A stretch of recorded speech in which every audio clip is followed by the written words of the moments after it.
साथियों, आज SIR 2.0 की बात होगी, साथ में वेस्ट बंगाल की बात होगी। इन दोनों बातों की बात जोड़कर बांग्लादेश की बात होगी। 9 साल बाद जाकिर नायक को बांग्लादेश में वेलकम किया जा रहा है, इस मुद्दे पर बात होगी। और the concept of the greater Bangladesh Bharat के लिए आगे जाकर मानसिक तौर पर कितना बड़ा खतरा हो सकता है, इस मुद्दे पर एक छोटे से वीडियो में बात।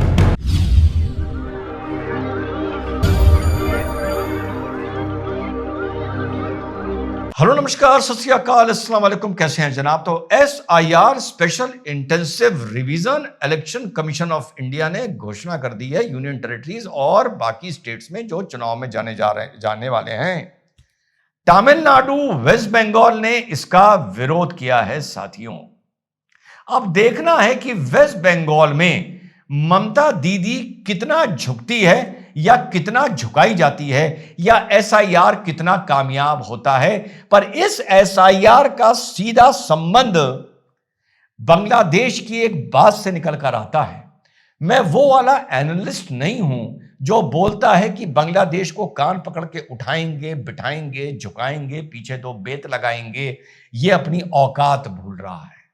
यहां तक तो मैं भी मानता हूं बांग्लादेश अपनी औकात भूल रहा है, लेकिन बांग्लादेश मानसिक तौर पर भारत के लिए आने वाले 20-25 साल में कितना बड़ा खतरा हो सकता है, आज इस वीडियो में हम लोग उसी पर बड़ी गंभीरता से चर्चा करेंगे, बात करेंगे।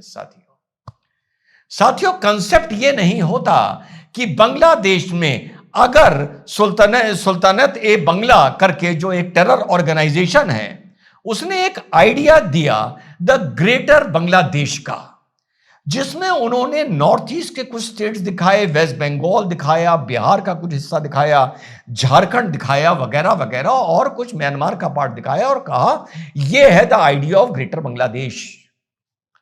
अब इस पे अगर आप किसी एनालिस्ट से बात करें तो वो यही कहेगा ये अपनी औकात भूल गए, इनको ठोक पीट के बराबर कर देंगे। पर बात यह है क्या ठोकने और पीटने की नौबत आएगी? यह है मूल सवाल। आजकल की दुनिया में अगर आप यूरोप की बात करें तो वहां किसने ठोका और किसने पीटा? धीरे धीरे टेक ओवर हो रहा है ना, बिना ठोके और बिना पीटे। मानसिक टेक ओवर, सामाजिक टेक ओवर, ना कि बॉर्डर का टेक ओवर। यह है आज वीडियो की गंभीरता, जिसका असर 15-20 साल में नजर आने लगेगा और नजर आ रहा है। जहां तक कि हेमंता जी ने भी बोला है कि धीरे धीरे झारखंड एक मिनी बांग्लादेश बन जाएगा। अब क्या हेमंता जी का मतलब यह है कि यहां पर बांग्लादेश की फोर्सेस या पुलिस आ जाएंगी? नहीं, उनका भी वही मतलब है जिस मतलब को आगाह करने के लिए आज मैं ये वीडियो अपलोड कर रहा हूं। एक किताब लिखी गई, art of Triumph. Art of Triumph का छोटा सा बेस बता दूं आपके पीछे क्या है। जो बांग्लादेश में पूरा आंदोलन हुआ, शेख हसीना को भगाया गया, फिर ये चीफ एडवाइजर बन के अमेरिका से बुलाए गए, फिर ये वहां के एडवाइजर बन गए और बांग्लादेश स्लिप कर कट्टरवादियों के हाथ में चला गया। ये सब आप लोगों को मालूम है।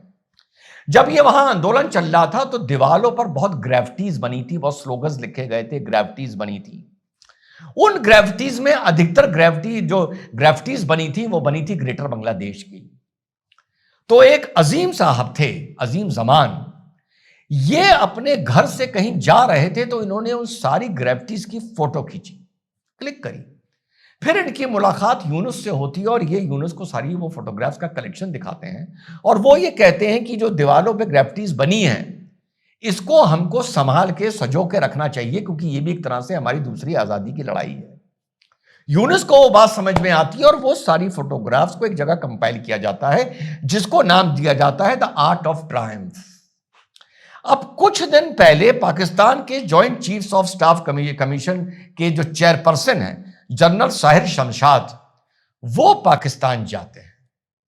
पाकिस्तान में वही किताब आर्ट ऑफ ट्रायम्फ उनको गिफ्ट करी जाती है, जिसके कवर पर ग्रेटर बांग्लादेश का मैप है। जब आप कवर देखेंगे तो आपको वो ग्रेटर बांग्लादेश का आइडिया इस कवर से समझ में नहीं आएगा, क्योंकि मॉडर्न आर्ट की तरह से ग्रेविटी है। ग्रेटर बांग्लादेश का अगर आपको मैप देखना है तो आप ये मैप देखिए जो सुल्तानत बांग्ला जो एक टेरर ऑर्गेनाइजेशन है, जो इन्होंने इसका एक आइडिया फ्लोट किया था पुराने प्राचीन काल को लेकर, और ये बता के कि ये पूरा रीजन बांग्ला स्पीकिंग लोगों को था, और बांग्ला स्पीकिंग लोगों का जो जो एक रक्षक है या एक पहचान है वो बांग्लादेश से ही है। ये एक पूरा आइडिया है द ग्रेटर बांग्लादेश का। और यही आइडिया ये वेस्ट बंगाल में नरेट करना चाहते हैं। समझिएगा आप, यहां पर बात इंडियन पॉलिटिक्स से जुड़ रही है कि भाई ऐसा है कि वेस्ट बंगाल में बंगाल के कल्चर का, लैंग्वेज का, ट्रेडिशन का जो इंटरेस्ट है वो दिल्ली की हिंदी हार्टलैंड, दिल्ली की हिंदी स्पीकिंग गवर्नमेंट का हो ही नहीं सकता। हमारा कल्चर एक है, हमें आपस में कोऑर्डिनेशन बढ़ाना चाहिए। समझिएगा कितना बड़ा खतरा है। वो मूर्ख एनालिस्ट और जियोपॉलिटिक्स एनालिस्ट होंगे जो कहेंगे बांग्लादेश को हम ठोक पीट के बराबर कर देंगे। फिर से बता दूं, पहले बोला था यूरोप को ठोकने पीटने की जरूरत नहीं पड़ी, धीरे धीरे डेमोग्राफिक चेंज हुई और आज आप नतीजा देख रहे हैं यूरोप का क्या हाल है। आने वाले 25 साल में क्या होगा अगर इस चीज को नहीं रोका गया, तो आप लोग भी देखिएगा और हम भी देखेंगे। अब आप लोगों को यह बात पता है। तो साथियों, जो ये दी गई, इस पर ग्रेटर बांग्लादेश का जो एक आइडिया था, कंसेप्ट था, वो इस पर ऊपर प्रिंटेड था। अब साहब, व्हाट इज दिस आइडिया? ये आइडिया डेमोग्राफिक चेंजेस से अचीव आसानी से हो सकता है। इसका मतलब यह नहीं होगा कि बांग्लादेश का बॉर्डर एक्सपैंड हो जाएगा। इसका मतलब यह नहीं होगा कि बांग्लादेश की फौज अंदर घुस जाएगी। इसका मतलब यह होगा कि बांग्लादेश के आने वाले वक्त में विचार अंदर घुस जाएंगे और यह पूरा पॉकेट बांग्लादेश के लिए एक सॉफ्ट कॉर्नर रखने लगेगा। कुछ कश्मीर से समझ रहे हैं ना आप बात को? यह बांग्लादेश के लिए एक सॉफ्ट कॉर्नर रखने लगेगा। जब कभी इंडिया और बांग्लादेश के डिस्प्यूट की बात होगी, इसको इस नजरिए से देखिए, और इस नजरिए से भी देखिए कि 9 साल बाद जाकिर नायक को बैन होने के बाद, जब एक टेरर अटैक में यह आया था कि जाकिर नायक के स्टूडेंट्स ने टेरर अटैक बांग्लादेश में किया था, शेख हसीना ने उसको डिबार कर दिया था, उसको भी रेड कार्पेट वेलकम अब बांग्लादेश में मिल गया है। तो सब जब इन सारी चीजों को जब आप जोड़ते हैं, तो चाहे वेस्ट बंगाल हो, चाहे आपका असम हो, चाहे झारखंड हो जैसा हेमंत जी ने बोला है, चाहे पार्ट्स ऑफ बॉर्डरिंग बिहार हो बांग्लादेश के वेस्ट बंगाल के साथ, यहां पर एसआईआर का आप महत्व समझते हैं? यहां पर एसआईआर जो वेस्ट बंगाल और इन राज्यों में होने जा रही है, उसका महत्व सिर्फ भारत की इलेक्टोरल पॉलिटिक्स से नहीं है, उसका महत्व भारत की आंतरिक सुरक्षा से सीधे सीधे जुड़ रहा है। अगर आप कंसेप्ट ऑफ ग्रेटर बांग्लादेश का वो कंसेप्ट समझना चाहें जो हेमंता जी ने बोला, और या जो मैं आपको समझाना चाह रहा हूं, और बचपन की तरह या बच्चों की तरह उस तरीके से ना सोचिए कि कोई एनालिस्ट, वॉर एनालिस्ट समझाता है कि बांग्लादेश को झुकाएंगे, पीठ में 2 पिछवाड़े 2 बेत मारेंगे और सब चीज ठीक हो जाएगा।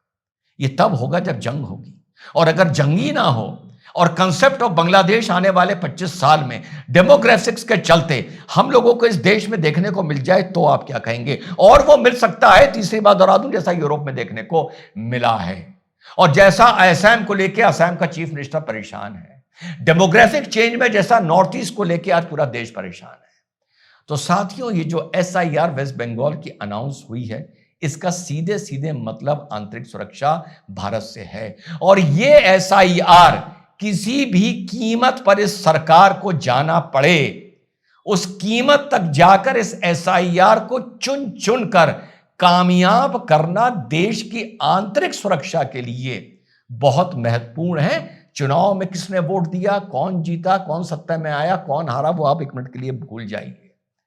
तो वेस्ट बंगाल की जो एसआईआर होने जा रही है साथियों, ये चेक करेगी, या असम की जो होने जा रही है, या जो झारखंड की होने जा रही है, ये इस बात पर चेक करेगी या इस बात को तय करेगी कि ये क्षेत्र क्या मानसिक तौर पर आने वाले 20-25 साल में क्या वाकई ग्रेटर बांग्लादेश को एक रूप दे देंगे, भले बॉर्डर में नहीं, मानसिकता में। इस पर खबर पर नजर गड़ा के रखेंगे और आप लोगों को अपडेट करते रहेंगे। उम्मीद है आज का कंसेप्ट जो मैं समझाना चाह रहा था आप लोगों को समझ में आया होगा। जय हिंद, वंदे मातरम, खुदा हाफिज।